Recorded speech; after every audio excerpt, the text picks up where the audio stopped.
오늘 말씀의 제목은 우리를 인도할 신을 우리를 위하여 만들라입니다. 지난 시간까지 우리가 십계명을 살펴보았습니다. 그리고 이 본문은 십계명 이 주어진 출애굽기 20장 이후에 출애굽기 32장에서 등장하는 내용이고, 또 이 십계명을 우리가 살펴봤다 그러면 이후에 반드시 이 사건을 연속해서 봐야 하는 말씀입니다. 왜냐하면 십계명에서 뭐라고 하셨죠? 우상을 섬기지 말라고 하셨잖아요. 그 말씀이 이스라엘에게 선포되고 난 이후에 이스라엘 민족이 이 말씀을 어떻게 반응하는가, 어떻게 이 말씀을 받고 어떻게 행동하는가에 대한 구체적인 내용이 오늘 이 본문에 나와 있거든요. 그래서 이 말씀을 십계명과 함께 꼭 살펴봐야 하는 것입니다. 말씀드린 대로 시내산에 모세가 올라가서 40일 동안 금식 기도하고 말씀의 두 돌판을 받고 있었습니다. 그리고 모세가 그 시내산에 있을 때 산 아래에서 금송아지를 만들었다라는 소식을 하나님께 듣습니다.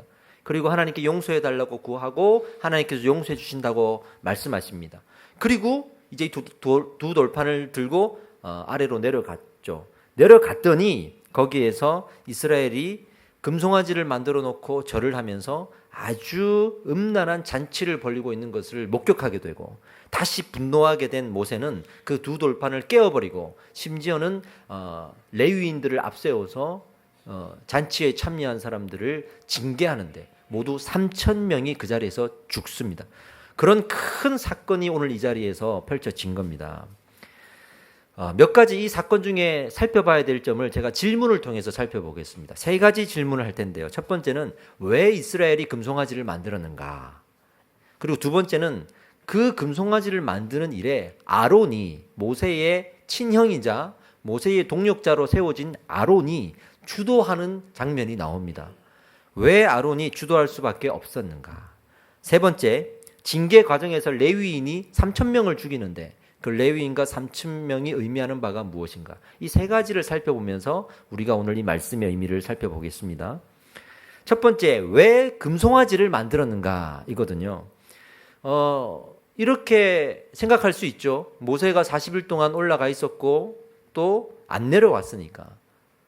눈에 보이던 의지할 리더가 안 보이니 우리는 다른 눈에 보이는 의지할 대상을 찾은 것이다 라고 생각할 수 있고, 실제로 그 이스라엘 민족들이 모세에게 그렇게 항변합니다. 그런데 이것은 거짓말입니다. 왜냐하면 제가 지난번 말씀드렸죠. 모세보다 더 확실한 눈에 보이는 증거가 그들과 함께 하고 있었다 그랬습니다. 무엇이죠? 구름 기둥과 불 기둥이 그 자리에 있었단 말이에요. 하나님의 현현하심의 증거가 있었어요. 그럼에도 불구하고 그는 핑계 삼아 금송아지를 만들려고 했던 거죠. 왜 금송아지를 만들려고 했을까? 정답은 이겁니다. 모세가 안 보여서가 아니라 애굽에서 400년 동안 노예 생활하면서 애굽 생활을 통해 배웠던, 몸에 인이 배일 정도로 보고 배우고 이미 받아들였던 습성이 하나가 있습니다. 우상을 섬기는 겁니다. 우상 숭배의 문화가 그들에게는 너무나도 뼛속 깊숙이 들어와 있었던 겁니다. 그래서 위기 순간 금송아지를 만들게 된 것이죠. 왜 하필 금송아지인가라고 물어보면, 금송아지는 애굽의 수많은 우상들 중에 하나인데요. 그 중에서 소를 형상으로 하는 신입니다. 그리고 그 신의 효과는, 신을 섬기는 목적은 비옥한 땅에서 농사가 잘 되도록 기도하는, 농사를 잘 짓게 만들어주는 풍요의 신 아피스라는 신을 형상화한 것입니다. 그러니 지금 본인들이 애굽에서 광야 생활을 하고 있잖아요. 나와가지고 광야 생활 중에 먹고 사는 문제가 제일 중요했고, 그래서 이 아피스 신인 소를 형상화시켜 달라고 했던 겁니다. 당시에 이 애굽에서도 아피스를 섬길 때 매년 아피스 신의 형상을 대신할 소를 찾았어요. 그리고 그 소 중에 가장 등급이 좋고 고급 소, 비싼 소를 골라가지고 아피스라고 선정이 되면 이 소는 어마어마한 대우를 받습니다. 신적인 대우를 받는단 말이죠. 그런 신이었단 말입니다. 말씀드린 대로 이런 신들이 애굽에 많았고 그 애굽의 신들을 섬기는 데에 이제 익숙해진 거죠. 그럼 이 애굽의 신론은 무엇인가? 애굽 사람들이 평소에 가지고 있는 신론이 무엇이길래 이 수많은 우상들을, 하나도 아니고 수많은 우상들을 섬겼단 말인가? 그들이 가지고 있는 신론은 다신론입니다. 다신론. 그러니까 신이 여러 신이 있다. 다양하고 많은 신들이 이 땅에 존재한다고 믿는 것. 이게 다신론이라고 합니다. 사실은 이 수많은 그들이 믿었던 다신들은 헛된 신들이었고 어떤 것들은 그냥 귀신이었습니다. 성경에 귀신의 존재가 나오죠. 귀신에 대해서 우리가 오해하지 말아야 될 것이요. 절대 사람이 죽어서 귀신이 되지 않습니다. 절대로 그렇게 믿어서는 안 되고요. 이렇게 가르쳐서 이단으로 정죄받은 교회들도 있습니다. 그렇지 않습니다. 옛날에 우리 전설의 고향 보면서 매번 죽은 사람이 한이 맺혀서 귀신이 된다 이렇게 이야기를 듣고 그거를 악용해서 거짓 교리로 만든 교회들이 있습니다. 속으시면 안 됩니다. 성경은 오직 천사와 사단 외에는 이러한 존재들이 나오지 않습니다. 우리가 아는 귀신은 사단의 졸개예요. 사단이 부리는 영이란 말이죠. 천사가 있고 사단이 있고 이거 외에는 존재하지 않는다는 걸 아셔야 됩니다. 귀신이 왜 사람으로 형상으로 나타날까 한번 고민해 봅시다. 저는 사실 본 적은 없지만 본 사람들이 있다니까 사실이라고 한번 쳐보자고요. 왜 귀신이 사람의 형상으로 나타날까요? 무섭게 하려고, 두렵게 하려고 하면 사람의 형상으로 나타나면 되는 겁니다. 예를 들어서 우리는 어떻게 사람들에게 무섭게 보이려고 뭘 어떻게 합니까? 귀신의 형상을 하잖아요. 우리는 귀신 복장하고 하잖아요. 귀신은 사람의 복장하고 오는 거예요. 그렇게 따지면 사실은 이상할 것도 없어요. 어느 무당 출신의 목사님이 책을 썼는데 이 책을 읽으니까 그런 내용이 나와요. 자기가 무당이었을 때는 그냥 다 귀신인 줄 알았대. 그 중에서 강한 귀신, 약한 귀신 이렇게 생각했고 예수가 강한 귀신이라는 것도 알고 있었대요. 근데 자기가 섬기는, 자기가 매여 있는 신이 있기 때문에 자기는 그 신을 따랐다라고 생각하고 살았는데 예수를 진짜 믿고 보니까 예수님 외에는 그냥 잡귀요. 예수님이 실제 존재하는 유일한 신이라는 것을 인정하게 됐다. 이렇게 고백한 걸 알았습니다. 그런데 우리는 그 귀신을 그냥 신이라고 믿는 거죠. 일본에 가면 많은 우상들이 있습니다. 정말 많은 우상들이 있습니다. 몇 개인지는 모르겠지만 선교사님마다 또 일본을 분석하는 사람마다 일본의 이 우상의 개수가 다 다릅니다. 어떤 사람은 10,000개다. 어떤 사람은 10만 개다. 제가 엊그제 좀 조사를 해보니까 어떤 분이 그 학계에 논문을 썼는데 일본의 우상의 수가 800만 개다. 이렇게까지 썼어요. 어떤 게 진짜인지 모르겠지만 어쨌든 다양하다, 많다, 수많다 이렇게 되겠죠. 그런데 애굽에는 또 얼마나 많은 우상들이 있었겠어요. 애굽에서 10가지 재앙이 있었고 그 재앙의 형상들이 다 우상의 형상들이라고 그랬죠. 그래서 10재앙을 경험하고 나온 이스라엘이 우상은 헛되구나. 결국 저 우상은 하나님 앞에 저렇게 헛된 존재구나라는 걸 깨닫고 나왔을 거라고 생각하지만 실제로 그들이 경험한 우상은 10가지가 아니라 수만 가지였습니다. 그 중에서 10가지밖에 없었던 거예요. 그러니 10가지 재앙에 속하지 않는 다른 우상들을 또 그들은 마음에 품고 위기가 있을 때마다 의지하는 마음들이 조금 생겼던 겁니다. 지금도 우리는요, 우상 숭배와 전쟁을 하고 있습니다. 지금도 보이지 않는 우상. 문제는 내가 그것을 우상이라고 생각하지 않는 거죠. 나는 우상이라고 생각하지 않고 섬기는 거죠. 그러나 정말 내가 이 땅의 신이 오직 하나님밖에 없다고 믿는지, 그래서 내가 실제로 하나님 한 분만 의지하고 있는지는 꼼꼼하게 살펴보고 진지하게 질문해 봐야 됩니다. 스스로에게 질문해야 됩니다. 정말 내가 믿는 신이 하나님밖에 없는가? 의지하고 숨겨둔 신들이 내게 있지 않는가를 살펴봐야 됩니다. 혹시라도 내 지갑 속에 있는 이 돈이 내게는 우상이 아닐까? 월급을 주는 직장이 우상이 아닐까? 은행에 저금해둔 적금이 확실히 오를 거라고 생각하고 사둔 주식들이, 그리고 혹시나 하고 사둔 복권이, 재미로 해봤다고 하지만 가슴속에 품고 있는 점괘들이, 집안 어디 구석구석에 남 모르게 숨겨둔 어떤 부적들, 저것만 하면 된다고 생각하고 우리가 열심히 따라왔던 학벌주의나, 또 이렇게 하면 재수 없다, 저렇게 하면 재수 없다는 소리를 듣고 아닌 듯 했지만 은근히 따르고 빨간색으로는 내 이름을 절대로 쓰지 않는 우리가 은근히 섬기는 미신의 증상들, 이런 것들을 보면 우리는 수많은 미신들을 이미 섬기고 있습니다. 신약 성경에 보면 사복음서가 나오잖아요. 4개의 복음서라는 이야기입니다. 마태, 마가, 누가, 요한 복음. 그런데 이 복음서는 동일하게 예수님의 생애를 다룬 이야기예요. 하나면 되지 왜 네 개일까요? 하나면 되는데 왜 굳이 네 개를 썼을까요? 자세히 보면 쓴 사람들이 다릅니다. 마태, 마가, 누가, 요한 다 다른 사람들입니다. 마태는 직업이 세리였습니다. 세금을 걷는 사람으로서 마치 일제시대에 우리나라 사람으로서 일본 입장에서 우리나라 사람들에게 세금을 걷어서 일본 총독부에 바치는 그런 역할을 한 사람이기 때문에 매국노라는 소리를 듣는 사람이었어요. 마가, 이 마가는 부유한 가정에서 태어나가지고 나중에 선교사가 되죠.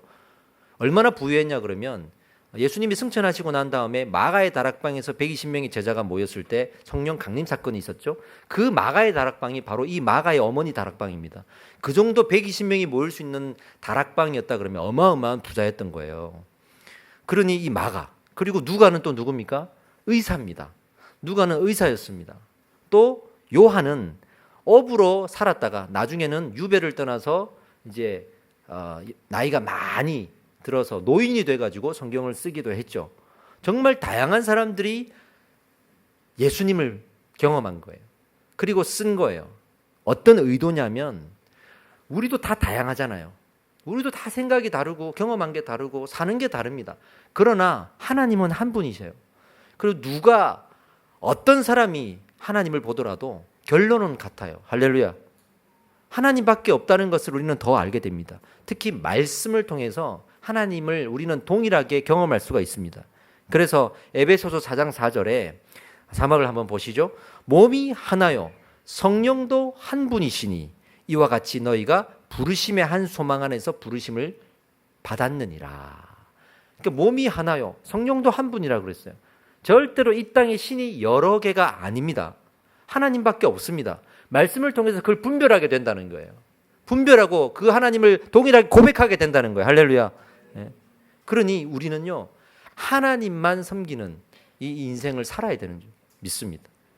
지금 숨겨둔 우리 우상들을 버려야 할 때입니다. 두 번째 질문이죠. 아론이 어떻게 이 일을 주도하게 되었는가? 어떻게 아론인데 아론 같은 사람이 어떻게 이 일을 주도하게 됐지? 하는 거죠. 가장 쉽게 생각해 볼 수 있는 건 아론의 변명이죠. 군중들이 강력한 항의를 했다. 명령을 했고 이걸 안 만들면 죽일 것 같이 달려들었다. 그러니 나는 타협할 수밖에 없었다. 아닙니다. 아론이 군중들의 강력한 항의 때문에 타협한 것이 아니라 아론이 가진 신앙이 미숙하기 때문입니다. 많은 특히 청년들이 직장 생활하면서 이제 뭐 가지 말아야 될 곳을 간다든지 어떤 뭐 죄를 짓는다든지 타협을 할 때 그 직장에서는 어쩔 수 없어요라고 변명하지만 아니에요. 본인의 신앙이 성숙하지 못하기 때문에 이겨내질 못하는 겁니다. 백성들이 분노하여서 아론에게 이렇게 명령했죠. 1절 말씀해 봅시다. 백성이 아론에게 이르러 말하되 일어나라 우리를 위하여 우리를 인도할 신을 만들라 그랬습니다. 이렇게 얘기했단 말이죠. 보세요. 우리를 위하여 그랬습니다. 그러니까 이스라엘 백성들이 지금 자기들을 위한 우상을 만들겠다라는 증거가 나오죠. 두 번째는 우리를 인도할 신이라 그랬습니다. 지금 불기둥과 구름기둥이 함께하고 있습니다. 그럼에도 불구하고 우리를 인도할 신이라고 말하니 이거는 하나님을 버리겠다는 말이 포함되어 있는 겁니다. 만들라고 명령했습니다. 안 만들면 죽이겠다는 겁니다. 분명하게 이스라엘은 배도를 선언했고 아론에게 그 배도에 대한 일을 하라고 했습니다. 그러니 아론은 그 자리에서 야단쳤어야만 되는 거죠. 진리를 선포하고 그러면 안 된다고 말했어야 되는 거죠. 근데 아론은 그것을 저버린 거예요. 믿음이 없었습니다. 믿음이 없었습니다. 제가 교회 성장 관련 세미나에 갔다가 아주 후회한 일이 있습니다. 그 세미나를 듣는데 너무 비성경적인 방법들이 나오는 거예요. 마치 전도하기 위해서는 불법과 편법을 써도 된다라는 듯한 내용들이 상당히 많이 나왔습니다. 교회가 전도한다, 하나님을 위한 일이다 라는 명분만 있으면 그 과정 중에 정직함을 잃어버려도 되는가 하는 질문이 나온 거죠. 생각보다 우리는 결과가 좋으면 다 합당하게 합리화가 되는 그런 오류를 범할 때가 많습니다. 교회가 불법을 행하더라도 비성경적인 진리를 선포하더라도 사람만 많이 몰리고 전도가 많이 되면 우리가 한 일들이 옳다라고 되어지는 증거와 근거가 되는 것은 이미 교회가 성경의 기준을 벗어난 일이죠. 그래서는 안 되는 일이죠.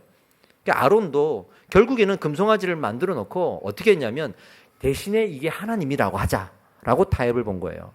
금송아지를 만들어 달라고 해서 내가 만들어 주는데 대신 이 금송아지를 하나님으로 생각하자. 얼마나 세상적인 마인드입니까? 그럴듯한 명분입니까? 근데 하나님은 거기에 대해서 일절 허용하지 않아요. 이해하지 않아요. 오히려 아론은 변명과 거짓말을 합니다. 말씀드린 대로 그 과정 중에서 금을 가져오라 그러거든요. 만들어야 되니까, 금으로 우리가 형상을 만들어야 되니까 귀에 걸고 있는 금고리 다 가져오라. 단 한 번도 하나님을 위해서는 그렇게까지 말해본 적이 없는 사람이 우상을 만들겠다고 가져오라. 다 가져옵니다. 근데 그 금이요, 사실은 성전에 쓰이는 금이에요. 당시에는 성전에서 이 성전이 자주 이동을 했기 때문에 성전에 기구를 만들 때 금이 도금이 되거든요. 금으로 만들어야 될 것들이 있단 말이에요. 그때 우리가 다 이걸 빼가지고 금을 만들어야 되는데 그 금을 가져오라고 하는 거예요, 지금. 그리고 이 가져오라는 말의 원문을 살펴보면 탈취하라는 말이 있습니다. 탈취하라. 어떻게든 가져오라 이거예요. 수단 방법 가리지 않고 가져오라 이겁니다. 그리고 그들은 금을 모아서 그걸 불에다가 달궈가지고 형상을 만들어낸 거죠. 그래 놓고 어찌됐든 그런 방법들을 저질렀음에도 불구하고 아론은 결론만 이게 하나님이다 라고 지으면서 모든 것을 다 합리화시키고 있었던 겁니다. 심지어는 모세가 내려와서 돌판을 깨면서 야단을 치니까 거기에 대해서 이런 거짓말을 해요.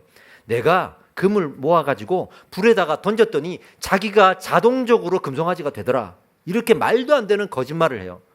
그 앞절에 보면 그가 금을 모아서 불에 녹여가지고 조각칼로 그를 조각하더라. 이 내용이 구체적으로 나오거든요. 근데 불에 던졌더니 알아서 금송아지가 나왔어. 이렇게 거짓말까지 하는 아론의 모습을 보고 어떻게 그의 신앙이 성숙하지 않았다라는 것을 부인할 수 있겠습니까? 신앙이 잘못된 거예요. 신앙이 성숙하지 못한 거예요. 아론은 하나님을 위한다는 명분만 있으면 다 되는 줄 알았어요. 근데 그런 신앙이 우리 안에도 얼마나 많냐인 거죠. 하나님은 어떻게 명령하셨냐면 그렇게 말하지 않았습니다. 로마서 12장 2절에 이 말씀이 다시 구약의 말씀이 반복돼서 나오는데요. 읽어봅시다. 시작. 너희는 이 세대를 본받지 말고 오직 마음을 새롭게 함으로 변화를 받아 하나님의 선하시고 기뻐하시고 온전하신 뜻이 무엇인지 분별하도록 하라. 아멘. 이 말씀의 강조점이 어디에 있냐면 많은 분들이 너희는 이 세대를 본받지 말라 이렇게만 기억하더라고요. 그게 아니에요. 여기에 강조점이 있지 않습니다. 이 구절의 강조점은 맨 마지막에 분별하도록 하라에 있습니다. 분별하도록 하라. 무엇을? 온전하신 하나님의 뜻을 분별하도록 하라. 이겁니다. 그 분별력을 위해서 하나님께서 말씀을 주시는 거예요. 말씀을 통해서만 분별할 수 있기 때문이에요. 히브리서 10장 1절에 우리 한번 읽어봅시다. 율법은 장차 올 좋은 일의 그림자일 뿐이요 참 형상이 아니므로 해마다 늘 드리는 같은 제사로는 나오는 자들을 언제나 온전하게 할 수 없다. 이게 무슨 말이냐면 우리 예배 드리죠. 지금 이스라엘 백성들이 늘 제사를 드리죠. 그 제사와 예배만으로는 우리가 온전케 될 수 없다. 여기서 온전케 된다는 말은 예수님의 제자가 된다는 얘기, 하나님의 제자가 된다는 말인데 그렇게 온전하게 될 수 없대요. 우리가 예배 드릴 뿐만이 아니라 말씀으로 훈련받지 않으면 절대로 예수님의 제자가 될 수 없습니다. 그것을 지금 선포하신 거거든요. 그리고 이 구약 시대에도 하나님이 그렇게 이 세대를 본받지 말라 또 이런 말씀들 가운데 지금 이 구약의 말씀을 선포하셨거든요. 근데 그 히브리서 말씀 율법은 장차 올 좋은 일의 그림자일 뿐이요 같은 제사 해마다 늘 드리는 같은 제사로는 우리를 온전하게 할 수 없다 하면서 그 뒷구절에 가면 6절 7절에 이제 그 온전하게 할 수 있는 유일한 방법이 말씀이라는 게 나옵니다. 6절 7절에 읽어봅시다. 번제와 속건제는 예배죠. 기뻐하지 아니하나니 이에 내가 말하기를 하나님이여 보시옵소서 두루마리 책에 나를 가르쳐 기록된 것과 같이 하나님의 뜻을 행하러 왔나이다. 아멘. 하나님의 뜻을 분별하고 하나님의 뜻을 분별하지 않은 행하지 않는 것은 제자가 아니에요. 예배만 드린다고 해서 제자가 아니에요. 그래서 예배와 말씀이 우리에게는 너무나 중요한 겁니다.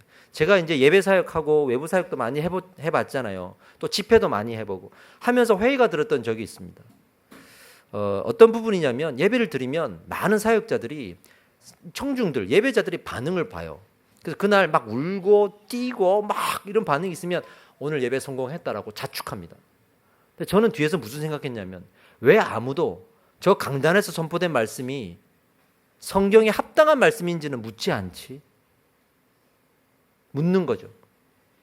어느 날 외부 강사를 불렀는데 성경에 없는 얘기, 성경과 잘못된 이야기를 하는 거예요. 아주 유명한 분이에요. 근데 사람들은 여전히 뛰고 즐거워하고 눈물을 흘리고 예배 드렸어. 또 찬양 시간은 좋으니까. 끝났는데 아무도 그것을 묻지 않아. 왜? 모르니까.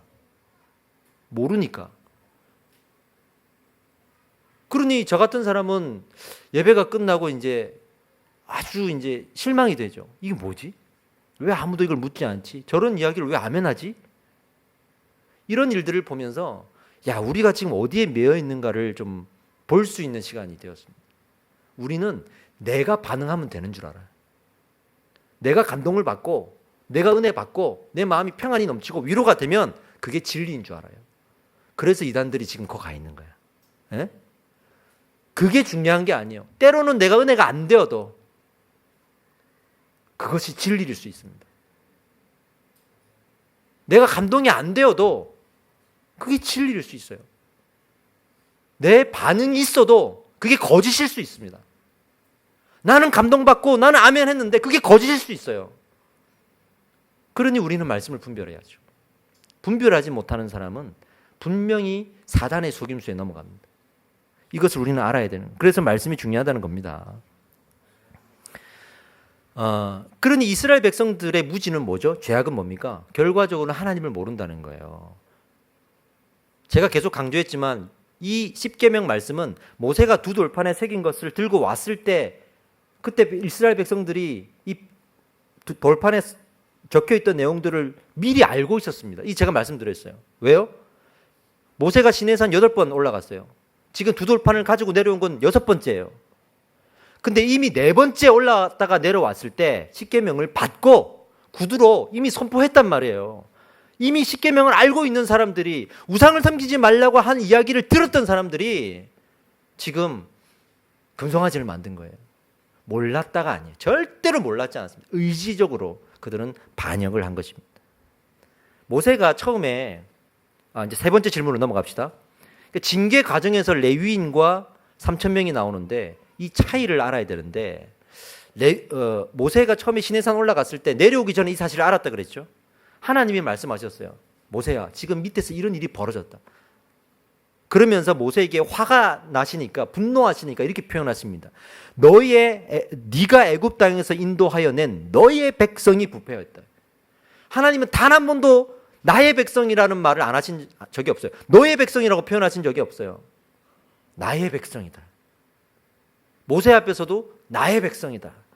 애굽 왕 앞에서도 나의 백성이다 그랬어요. 진노하신 거예요. 너의 백성이다. 부패하였도다. 그런데 모세는 직접 눈으로 안 봤잖아요. 지금 산에 있으니까. 그러니까 하나님 앞에 남일처럼 얘기해. 용서해 주십시오. 아브라함과 이삭의 약속이 있지 않습니까? 우리 이 후손들 결국 하나님 나라 세우겠다고 하시지 않았습니까? 하나님, 좀 용서해 주세요. 그럽니다. 하나님이 쿨하게 용서해 주십니다. 내가 용서해 줄게. 아마 하나님의 의도는 이거였을 거예요. 너 내려가서 한번 봐. 모세가 직접 들고 내려갑니다. 내려갔는데 거기서요, 금송아지를 만들어 놓고 잔치를 벌리는데, 이 잔치의 의미는 우상 숭배의 잔치거든요. 과거 우상 숭배의 잔치에는 반드시 모든 물질을 내어놓고 그 앞에서 음란한 죄들을 짓는 것들입니다. 이것들이 우상들이 추구하는 거예요. 사람들이 뭘 좋아할지를 아는 거거든요. 왜 수만 가지 우상이 있겠습니까? 수만 가지의 쾌락을 주기 위해서예요. 사람들이 원하는 걸 던져주기 위해서예요. 그래서 무슨 신 이렇게 다 나눠진 거예요. 그런 현장을 목격했어요. 역사적 자료 보면 모든 사람들이 다 그 잔치에 참여한 건 아니지만 잔치에 참여한 사람들 다 벌거벗고 서로가 음란한 행위를 하고 먹고 술을 마시고 취하고 그러면서 잔치를 베풀고 있었다는 말이에요. 근데 그 날이 어떤 날이냐? 여호와의 절기더라.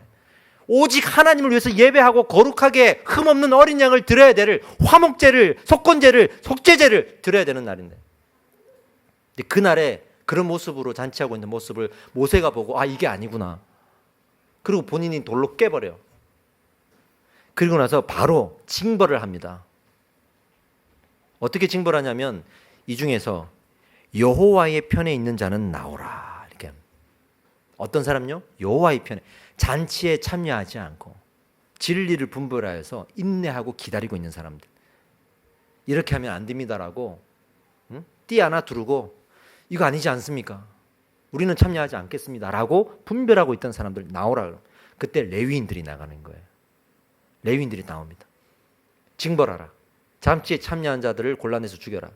그래서 그 잔치에서 참여한 사람 3,000명을 죽입니다. 그리고 나서 이 사건이 마무리가 되는 거예요.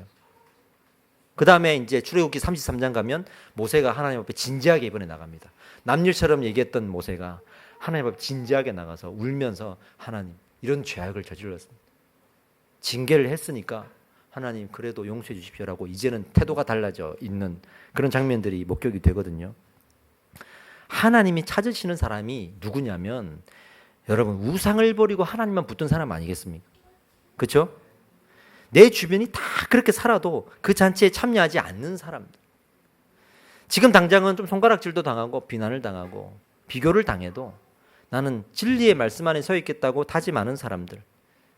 사단이 먹이를 줘도 유혹에 넘어가지 않고 내 몸은 침을 흘리는데 내 영혼은 움직이지 않는 사람들. 그런 사람들을 향해 하나님은 그것을 고난이다. 예수 그리스도의 남은 고난에 참여하는 사람들이라고 말하는 거예요. 여러분 살아보시니 아시겠죠? 신앙생활 해보니 알아요. 그 고난이 얼마나 어렵다는 걸 알아요. 우리는 조금만 비교당하고 조금만 무시당하고 조금만 손가락질 당하면 우리는 잠 못 자는 사람들이에요. 이스라엘 백성들 보십시오. 그렇게 홍해를 가르고 먹을 것을 내어주시고 기적을 베푸셨던 하나님을 따라와서 지금도 구름 기둥과 불 기둥이 함께하고 있음에도 불구하고 순식간에 배도하는 모습을 보세요. 사람이 언제 배도하고 사람 사이에서도 언제 배신합니까? 자기한테 손해가 되겠다 싶으면 자기한테 피해가 온다 싶으면 사람은 딱 꺾여요. 그런 사람들 너무 많죠. 여러분들 살아보니까 그렇게 친했는데 자기한테 조금 피해 갈까 봐 싹 그냥 돌아서는 사람들 얼마나 많습니까? 아무리 친해도 결국에는 내가 이 사람 만날 때 도움이 될까? 이걸 판단하고 만나잖아요. 제가 그 CEO들이 쓰는 경영학 책들 한 번씩 읽거든요. 본받으려고 읽는 게 아니라 세상을 보려고 읽는 거예요. 거기 이런 내용이 상당히 많이 나옵니다. 사람을 만날 때 가려서 만나라. 득이 되는 사람을 만나라. 일방적으로 나를 찾는 사람, 내가 도움이 안 된 사람 철저하게 만나지 말라. 근데 수많은 목회자들도 그렇게 얘기해요. 저도 사람을 많이 만나잖아요. 득이 되는 사람 만나라. 이런 세상의 마인드가 우리 안에 아주 뿌리 깊게 들어와 있거든요. 근데 지금 우리가 이 신앙생활을 하면서 말씀을 보면 그런 사람이 되어가서는 안 되는 거죠. 어떤 사람이 되어가야 됩니까? 우리는 그냥 말씀대로 살아가는 사람이 되는 거예요. 말씀 안에 차별 없이 말씀 안에 사람이 되어가면 되는 겁니다. 이 문제는 우상의 문제라 그랬죠. 이 본문은 우상에 대한 문제입니다. 우상을 섬기지 말라 그랬는데 우상을 섬긴 사람들의 이야기예요. 성경의 역사에 모든 역사에 우상의 숭배만큼은 그냥 넘어가지 않으시고 징벌하셨습니다. 그러니 우리가 가지고 있는 그런 사소한 우상들 우리는 가볍게 생각해서는 안 될 겁니다.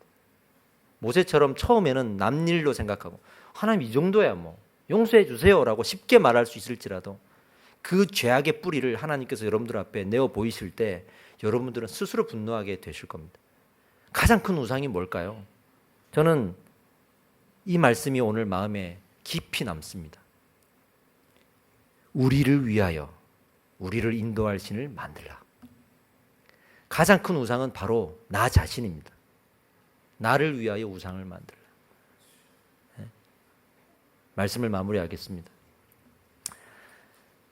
우리는 가장 사소한 우상들도 많지만 나라는 우상이 있기 때문에 나를 위하여 그 우상들을 갖고 손을 잡는 거예요. 우상의 본질은 나를 위함입니다. 나 중심으로 성경을 보면요, 내가 예수님이 되고 싶고 하나님이 되고 싶어요. 왜요? 그의 능력과 그의 권위와 사람들이 그를 따르는 모습을 보면서 나도 예수님처럼 하나님처럼 돼가지고 수많은 무리들이 따르는 그런 리더가 되어야지, 이렇게 됩니다. 근데 나를 버리고 성경을 보면 제자들이 보여요. 하나님을 따르는, 예수님을 따르는 제자들이 보여요. 내가 제자가 되어야지 하는 생각이 들 겁니다. 나를 버리고 나를 중심으로 교회를 보면 교회의 내 주인이 되고 싶어요. 내가 교회를 잘 지우자. 누군가 아는 사람한테 내가 소개를, 내가 교회에서 이런 일을 한다, 내 한마디면 이렇게 될 수 있다. 어떤 목사님이 어떤 전도사님한테 이렇게 얘기를 했대요. 내가 전화 한 통 넣어줄게. 그러면 네 인생이 풀릴 거야. 왜 우리가 그렇게 살아야 됩니까? 왜 우리가 그렇게 살아야 됩니까? 나를 내려놓고 교회를 보면 그때 성도가 보입니다. 저도 저를 내려놓고 교회를 보면 내가 목사인데 이게 아니라 내가 성도부터 돼야겠고 신실한 성도가 되는 게 먼저구나 이렇게 느끼게 돼요. 여러분, 저는요 제가 어떤 대단한 사람이라서 여러분들 앞에 섰다고 생각하지 않습니다. 여기 있는 분들 중에 대다수는 거의 대부분은 저보다 더 나은 사람들이에요. 저는 정말 예수님 앞에 많은 범죄와 또 타락과 방황과 예수를 부인하는 일들이 과거에 있었던 사람이에요. 어릴 때부터 깨끗하게만 살아온 사람은 아니에요. 어느 순간 예수를 인격적으로 만났고 그 만남 이후에 내가 이렇게 말씀 보면서 변해왔던 사람이거든요. 제가 여러분들 앞에 서서 여러분들이 저한테 말씀을 배우십시오 라고 말할 수 있는 근거는 제가 어릴 때부터 착한 사람이고 깨끗한 사람이고 그렇게 대단한 사람이기 때문에가 아니에요. 저를 변화시킨 하나님의 그 대단함을 알기 때문이에요.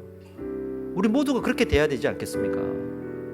근데 그것을 인정하면 드디어 제가 이 강단 밑으로 내려갈 수 있더라고요.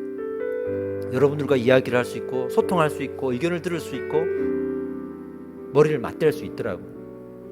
제가 대단한 사람이라고 생각하는 순간 귀를 닫고 목이 곧고 제가 권위를 내세우게 되겠죠. 하나님을 보는 사람은 나를 낮출 수밖에 없어요. 왜? 하나님은 그만큼 위대하시고. 여러분, 경배라는 말 아시죠? 경배라는 단어. 배자가 절배자입니다. 옛날에 왕이 지나갈 때 백성들이 절하잖아요. 이 절하는 것은 의지적으로 절하는 게 아니라 너무 경이로워서, 그 왕이 너무 경이로워서 그냥 털썩 주저앉는 그 절함을 말하는 거예요. 그래서 엎드릴 때 그냥 엎드리지 않고 아예 그냥 임금을 보지도 않도록 엎드리잖아요. 엎어지는 거예요. 우리 하나님을 경배한다 그러잖아요. 하나님의 완전하심을 알아가고 그 크심을 알아가면 내가 꺾일 수밖에 없어요. 나는 내가 못 꺾어요. 절대로 내가 나를 못 꺾어요. 근데 하나님의 그 위대하심과 완전하심이 내 안에 들어오면 내가 꺾여요. 그거밖에 방법이 없어요. 내가 문 밖에 서서 문을 두드리노니 누구든지 그 음성을 듣고 문을 열면 내가 들어가 그로 더불어 먹고 그는 나와 더불어 먹으리라. 나를 꺾는 건 하나님밖에 없습니다.